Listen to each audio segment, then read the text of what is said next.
السلام علیکم ورحمۃ اللہ وبرکاتہ۔ الحمدللہ نحمدہ ونصلی ونسلم علی رسولہ الکریم، اما بعد فاعوذ باللہ من الشیطان الرجیم، بسم اللہ الرحمن الرحیم۔ سبحان اللہ۔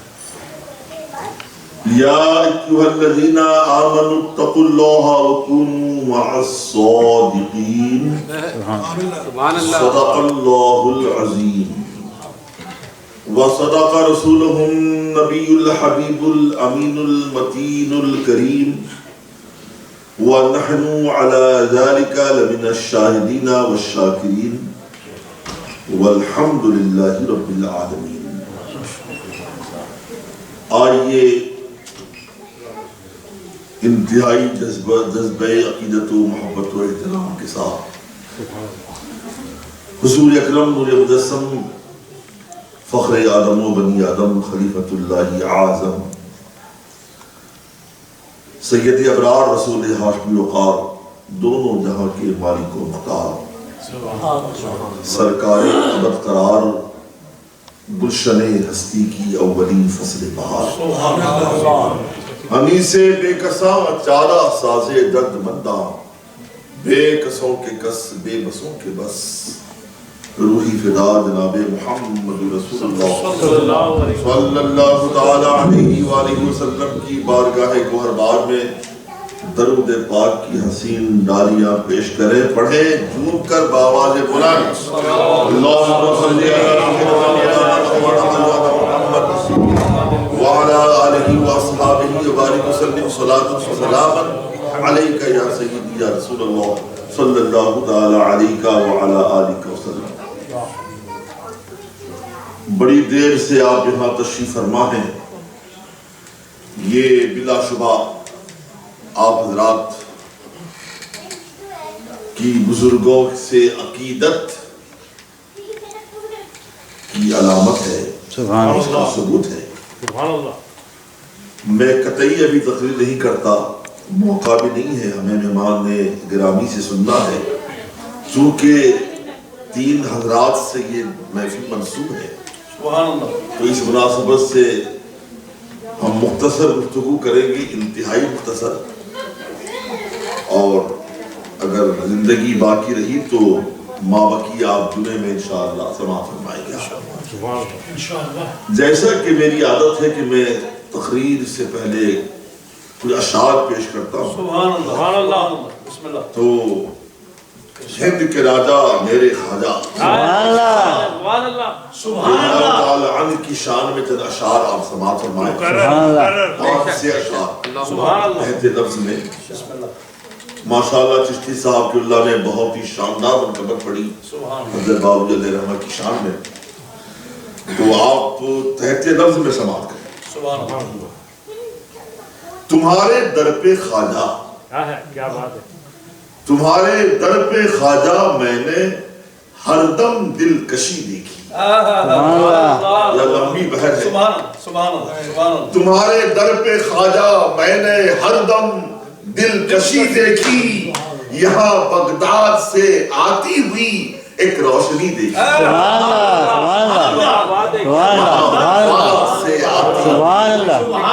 ایک روشنی دیکھی، تمہارے در پہ خواجہ میں نے ہر دم دلکشی دیکھی، یہاں بغداد سے آتی ہوئی ایک روشنی دیکھی،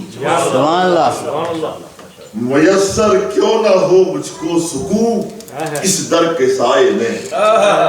تصور میں غریب نواز کے روضہ پاک کو رکھیں اور شعر سماعت، تصور یوں کریں کہ ہم حضرت غریب نواز کی درگاہ میں حاضر، تو شعر کا مزہ آئے گا۔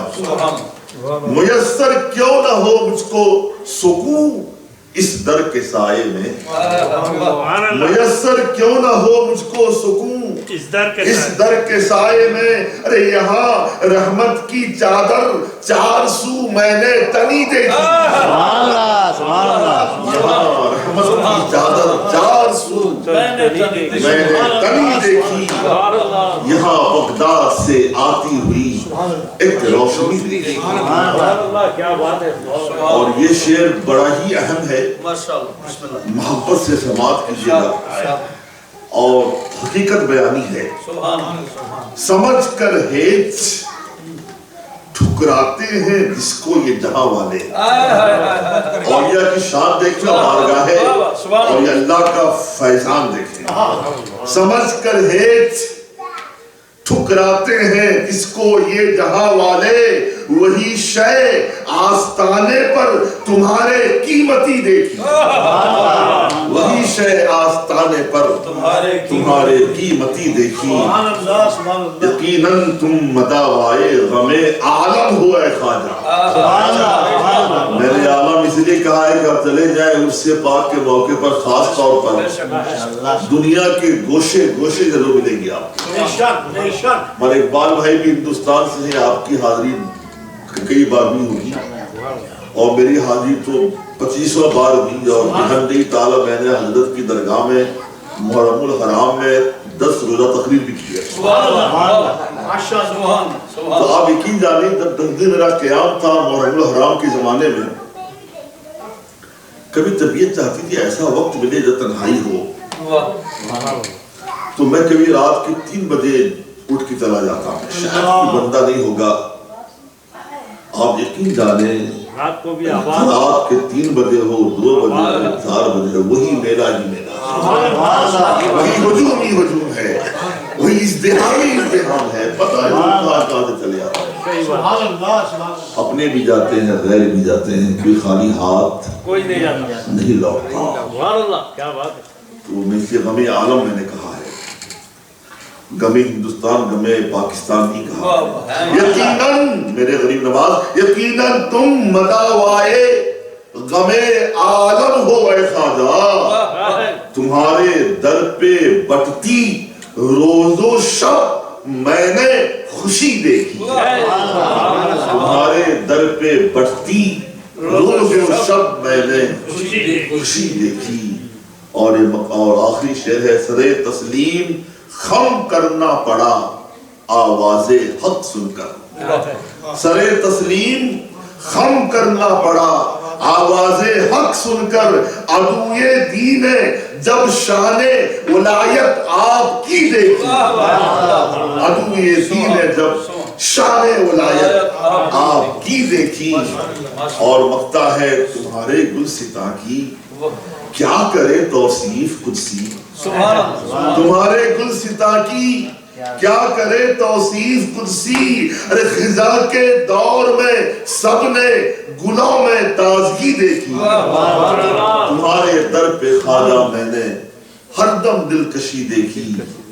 یہاں بغداد سے آتی ہوئی ایک روشنی دیکھی. صلو علی الحبیب. اللہم صلی علی سیدنا مولانا مہوانا بلدانا محمد وعلا آلہ واصحابہ وبارک وسلم. صلاة و سلام علیکہ یا سیدی یا رسول اللہ صلی اللہ تعالی علیکہ وعلا آلہ وسلم. جیسا کہ میں نے عرض کیا, تفصیلی تقریر کا قطعی موقع نہیں, بس یہ ہے کہ حضرت غریب نواز کی بارگاہ میں حاضری ہو جائے, عقیدت کا خراج ہم بھی پیش کر دیں. ہم بھی آپ کے نام لیواؤں میں ہیں, اور ہمارے ہندوستان کے راجہ, ہم کسی اور کو راجہ واجہ نہیں مانتے. کوئی بولتا ہے کہاں سے آپ کا تعلق ہے, ہم یہ نہیں کہتے کہ ہم ہندوستان سے ہیں, انڈیا سے ہیں, بھارت سے ہیں. ہم کہتے ہیں ہم خواجہ کے ہندوستان سے. سبحان اللہ. ہندوستان کل بھی خواجہ کا تھا, آج بھی ہے, قیامت تک رہے گا.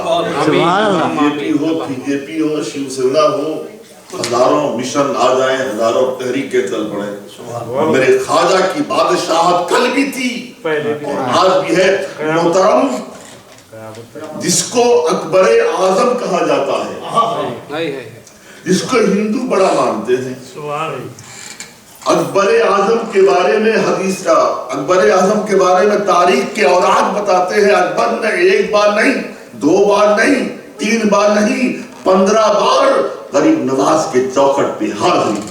سبحان اللہ. اور کئی بار تو پیدل بھی گیا ہے. اکبر بھی گیا، جہانگیر بھی گیا، شاہجہاں بھی گیا، اور جناب عالمگیر جب آتے تھے تو آپ کی شان ہی کچھ اور ہوتی تھی۔ سبحان اللہ۔ تاریخ بتاتی ہے کہ جناب عالمگیر تاریخ فرشتہ میں لکھا ہوا ہے، جو ہندوستان کی جو مستند تاریخ ہے، تاریخ فرشتہ، اس میں لکھا ہوا ہے جناب عالمگیر جب غریب نواز کی بارگاہ میں تشریف لاتے تھے تو آپ کا انداز عجیب و غریب ہوتا تھا۔ اور حضرت عالمگیر کے بارے میں آپ کو معلوم ہوا کہ آپ مغل خاندان کے ایسے شہنشاہ ہیں، ہندوستان کے ایسے مغلیہ بادشاہ ہیں جنہوں نے 10 سال نہیں، 20 سال نہیں، 50 سال حکومت کی ہے سبحان اللہ۔ ہندوستان کی، اور آپ کے نام سے غیر مسلم کہاں پا کرتے تھے۔ بڑے کرفر کے بادشاہ گزرے ہیں حضرت اورنگزیب عالمگیر، اور جناب عالمگیر کے بارے میں ہم اگر کہیں، لوگ کہیں کہ لوگ اپنوں کی تعریف کرتے ہیں، انگریزوں نے اپنی کتابوں میں باضابطہ لکھا Aurangzeb was an orthodox Sunni and saint of Allah سبحانہ وتعالی۔ سبحان اللہ۔ الفضل ما شہدت بہ العالم۔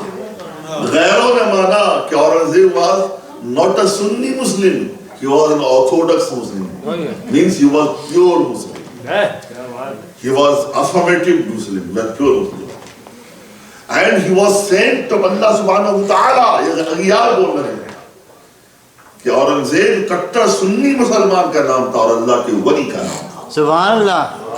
جناب عالمگیر جس کے نام سے غیر مسلم کانپا کرتے دکھاؤ، مرہٹا کا شیواجی ہو، یا جناب علی، یا راجپوتوں کے راجہ مہاراجہ ہو، جناب عالمگیر کا نام سن کر تھر تھر کانپا کرتے ہیں۔ وہی عالمگیر اورنگزیب غریب نواز کی بارگاہ میں آتے تھے، معلوم انداز کیا ہوتا تھا؟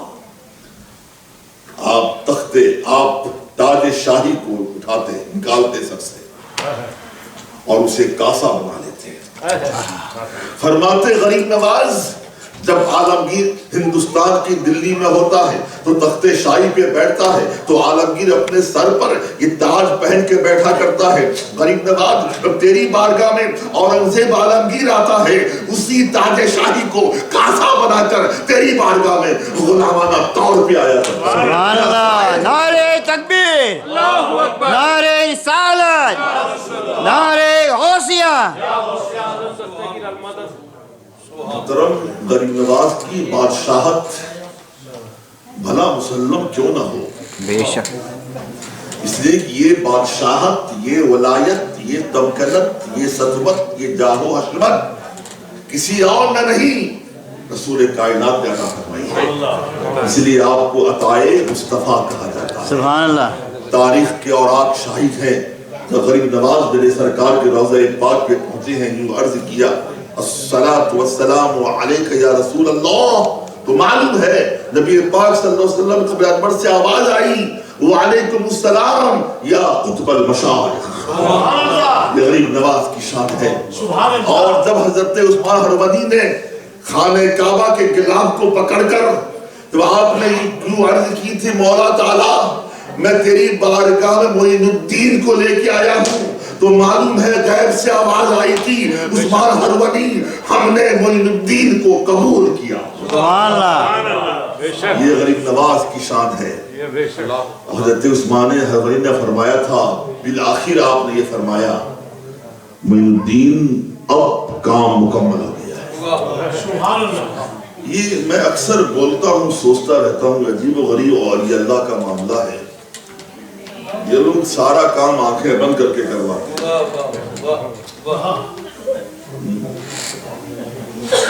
نواز فرماتے ایک بار ایسا ہوا کہ میں اپنے مرشد گرامی کے ساتھ چل سفر کر رہا تھا، دریا سامنے حائل ہو گئے، دریا پار کرنا تھا۔ اب وہاں نہ کوئی کشتی تھی، نہ پل تھا، نہ کوئی ایسی چیز جس سے دریا پار کیا جا سکے، تو آپ متفکر ہو گئے اور عرض کی حضور کیسے دریا پار کریں گے، نہ یہاں پہ کشتی ہے، نہ ڈنگی ہے، نہ جہاز ہے، نہ پل ہے، نہ کچھ ہے۔ تو حضرت عثمان ہروردی نے فرمایا کہ معین الدین گھبرانے کی ضرورت نہیں، تم آنکھیں بند کرو، غریب نواز کہتے ہیں کہ میں نے مرشد گرامی کے حکم پر آنکھیں بند کر لی، اور جب میں نے آنکھیں کھولی آپ نے کہا کہ معین الدین اب آنکھیں کھولو۔ جب میں نے آنکھیں کھولی تو کیا دیکھا؟ میں اور مرشد گرامی دونوں کے دونوں دریا کے اس پار ساحل پر موجود تھے۔ سبحان اللہ سبحان اللہ۔ پتہ بھی نہیں چلا ہم نے کب سفر کیا، کیسے سفر کیا۔ آپ کے مرشد گرامی نے کہا تھا معین الدین جب آپ گئے تھے بیعت ہونے کے لیے، بڑا مشہور واقعہ ہے، آپ نے کہا کہ 2 رکعت نفل پڑھو، نفل پڑھی آپ نے کہا 1000 بار سورہ اخلاص پڑھو، آپ نے 1000 بار سورہ اخلاص پڑھا، اس کے بعد فرمایا کہ آنکھیں بند کرو، اب بولو کہاں تک دیکھتے ہو؟ ہم آنکھیں کھول کے چشمہ پہن کے دیکھ نہیں پاتے، اللہ کا ولی آنکھیں بند کروا کے دیکھتا بھی ہے، دکھاتا بھی ہے، کہاں تک؟ اللہ کے ولی کی نظر لوح محفوظ تک جاتی ہے، حجاب عظمت تک جاتی ہے، عرش اعظم تک جاتی ہے۔ غریب نواز نے عرض کی حضور آنکھیں بند ہے، اب بول کیا دیکھ رہا ہے؟ کہاں تک دیکھتا ہے؟ کہا آقا اب میں عرش اعظم کو دیکھ رہا ہوں، یہ بتا نیچے کہاں تک دیکھتا ہے؟ کہا تحت الثری تک دیکھتا ہوں۔ کہا ایک کام کر معین الدین، ایک بار اور، ایک مرتبہ اور، 1000 بار سورہ اخلاص پڑھ۔ پھر آپ نے پڑھا، پھر آپ نے کہا آنکھیں بند کر، اب بول اوپر کہاں تک دیکھتا ہے؟ کہا حضور اب میں عرش معلی نہیں حجاب عظمت کو دیکھتا ہوں۔ سبحان اللہ سبحان اللہ۔ پھر آپ نے کہا معین الدین تیرا کام مکمل ہو گیا، خلعت سے نواز دیا آپ نے، خرقہ سے نواز دیا آپ نے، جو کچھ تھا سب عطا کر دیا۔ محترم یہ اللہ کے ولی آنکھیں بند کر کے دیکھتے دکھاتے ہیں، ایسا کیوں کرتے ہیں؟ میری نواز خود فرماتے ہیں کہ ایک بار ایسا ہوا کہ میں اپنے مرشد گرامی کے ساتھ بیٹھا ہوا تھا اور 70 آدمی، کتنے آدمی؟ 70 آدمیوں نے ایک میٹنگ کی، فیصلہ کیا کہ چلو چلتے ہیں عثمان ہرونی کے پاس، ان کی ولایت کا بڑا شہرہ ہے، کرامت کا بڑا شہرہ ہے، اور ہر بندہ ایک ڈش کی تمنا کر لے، ٹھیک ہے؟ اور ہم چلنے کے بعد دیکھتے عثمان ہرونی کیا کرتے ہیں۔ 70 آدمی نے 70 قسم کے کھانوں کے سلسلے میں ذہن پہ بسا لیا، ہمیں یہ کھانا کھانا ہے، یہ کھانا کھانا ہے، یہ ڈش کھانا ہے۔ 70 آدمی پہنچے، غریب نواز فرماتے ہیں میرے مرشد گرامی کی بارگاہ میں جو 70 آدمی پہنچے ہیں، معلوم ہے، فرماتے ہیں مرشد گرامی نے 70 آدمیوں سے کہا کہ لوگوں اپنی آنکھیں بند کرو۔ جو ہی آنکھیں بند کی، پھر کہا آنکھیں کھولو، اب جو ہی آنکھیں کھولی تو کیا دیکھا؟ ان سب کے سامنے غیب سے دسترخوان موجود تھا، ہر آدمی کی خواہش کے اعتبار سے وہاں پہ کھانا موجود تھا۔ ایک جملہ مجھے بولنے دو، جو اللہ کا ولی، اللہ کا جو ولی آنکھیں بند کر کے حجاب عظمت دکھا سکتا ہے، تو محترم جب زولی کی آنکھیں کھلی ہوں تو کہاں تک دیکھ اور دکھا سکتا ہے، اس کا اندازہ کون لگا سکتا ہے؟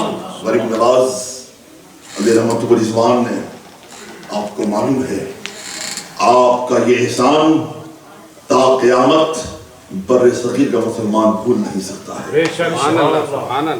آپ یقین جانیے سیدوں کے علاوہ جتنے مسلمان بر صغیر میں ہیں، آپ ان کا نسب نامہ دیکھ لیں، ٹٹولے آپ، کہیں نہ کہیں کوئی غیر مسلم ملے گا، پردادا ہو، لکڑدادا ہو، پردادا ہو، لکڑدادا ہو۔ یہ غریب نواز کی شان ہے۔ غریب نواز کی ولادت باسعادت 537 میں ہوئی ہے، اور آپ کا وصال پرملال 633 میں ہوا ہے۔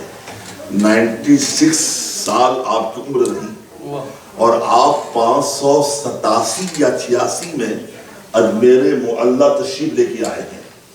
گویا آپ نے 45 یا 46 سالوں کے اندر ایک نہیں، دو نہیں، ہزار نہیں، لاکھ نہیں، 90 لاکھ ہندوؤں کو مسلمان بنا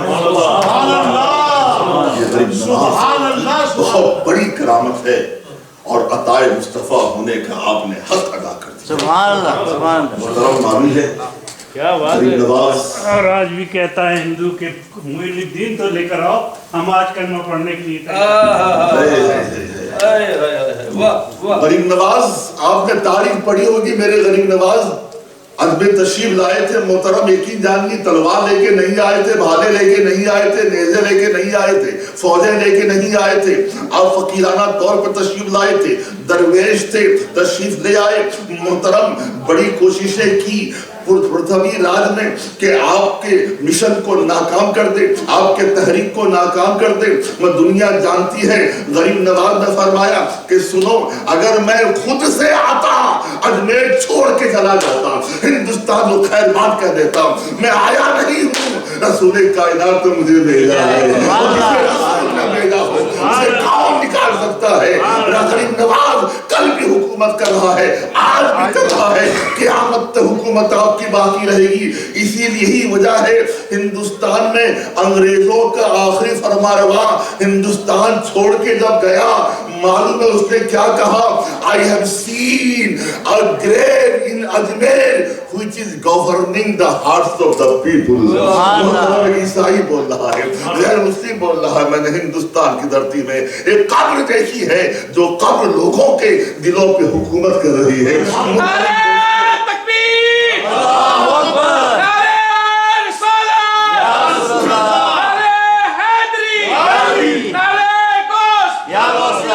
محترم، سروں کو جھکانا بڑا آسان ہے، تلواروں کے زور پہ، تیروں کی بوچھار سے، نیزوں کی سنسناہٹ سے، بندوق کی گولی سے، بندوق کی نلی لگا دو کسی کے سر کے سامنے، کسی کے سینے کے سامنے، سر کو جھکا دو۔ میاں سروں کو جھکانا بہت آسان ہے، دنیا کے بادشاہ، دنیا کے شہنشاہ سروں کو جھکاتے ہیں، مگر نواز نے سر کو نہیں جھکایا تھا بلکہ دل کو جھکا دیا تھا، اور ایسوں کے دل کو جن کا دل پتھر سے بھی سخت تھا۔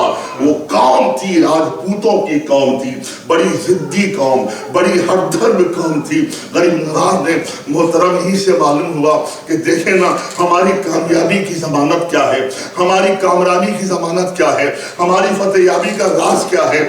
دنیا آج کہتی ہے، مسلمان آج کہتا ہے کہ ہمارے پاس لحاظات نہیں ہیں، ہمارے پاس جمعیت نہیں ہے، ہمارے پاس حکومتیں نہیں ہیں، ہمارے پاس طاقتیں نہیں ہیں، ہمارے پاس قوتیں نہیں ہیں۔ محترم، میں بار بار آپ سے کہتا آیا ہوں کہ یقین جانیے کامیابی کا ضامن مادی طاقتیں نہیں ہوتی ہیں، کامیابی کا ضامن مادی قوتیں نہیں ہوتی ہیں، کامیابی کا ضامن حکومت نہیں ہوتی، دولت نہیں ہوتی، ثروت نہیں ہوتی۔ ارے کامیابی کی ضمانت چاہتے ہو، ایمان و عمل کے حسین سنگم بن جاؤ، اپنے سینے کو عشق رسول کا مدینہ بنا لو، پھر دیکھو تمہارے قدموں کے نیچے پوری کائنات جھک جائے گی۔ غریب نواز نے بتا دیا کہ سنو، غریب نواز کے سامنے، غریب نواز کے ساتھ میں مادی طاقتیں نہیں تھی، البتہ ان کے پاس ایمان کی دولت تھی، عمل کی دولت تھی، روحانیت تھی۔ یہی وجہ ہے غریب نواز کی رفتار کو دیکھ کر، گفتار کو دیکھ کر، چہرے مہرے کو دیکھ کر، چال چلن کو دیکھ کر یقین جانیے ہندوستان سے شرک مٹ گیا، کفر کا قلعہ کما ہو گیا، اسلام کا بول بالا۔ اب جب میرے غریب نواز کا وصال ہوا ہے، وصال سے کچھ دیر پہلے سرکار بختیار کاکی فرماتے ہیں کہ ملک الموت کا ذکر چلا۔ غریب نواز کا آخری جملہ ہے، آپ نے فرمایا کہ ملک الموت کے بغیر دنیا کی قیمت کیا ہے؟ ملک الموت کے بغیر دنیا کی قیمت کیا ہے؟ اس وقت آپ کی بارگاہ میں بیٹھنے والے ہم جیسے ان پڑھ نہیں تھے، بدعمل نہیں تھے، سرکار کاکی بیٹھے ہوئے ہیں، بڑے بڑے مشائخ بیٹھے ہوئے ہیں، بڑے بڑے اولیاء بیٹھے ہوئے ہیں۔ فرمایا غریب نواز نے ملک الموت کے بغیر دنیا کی قیمت کیا ہے؟ مشائخ عرض کرنے کے حضور اس کا مطلب کیا ہے؟ ملک الموت کے بغیر دنیا کی قیمت کیا ہے؟ فرمایا سنو، الموت جسر، الموت جسر یوصل الحبیب الی الحبیب. کہا سنو میں کہنا یہ چاہتا ہوں موت ایک پل ہے، یہ ایسا پل ہے ایک دوست کو دوست سے ملا دیا کرتا ہے. یہی وجہ ہے محترم دنیا کے لوگوں نے دیکھا غریب نواز کو سال کے بعد میں آپ کی پیشانی پر مقدس پیشانی پر صاف صاف لکھا ہوا تھا ھذا حبیب اللہ مات فی حب اللہ. یہ اللہ کا دوست ہے، اللہ کی محبت میں اللہ کی بارگاہ تک پہنچ گیا. وما علیہ الا البلاغ.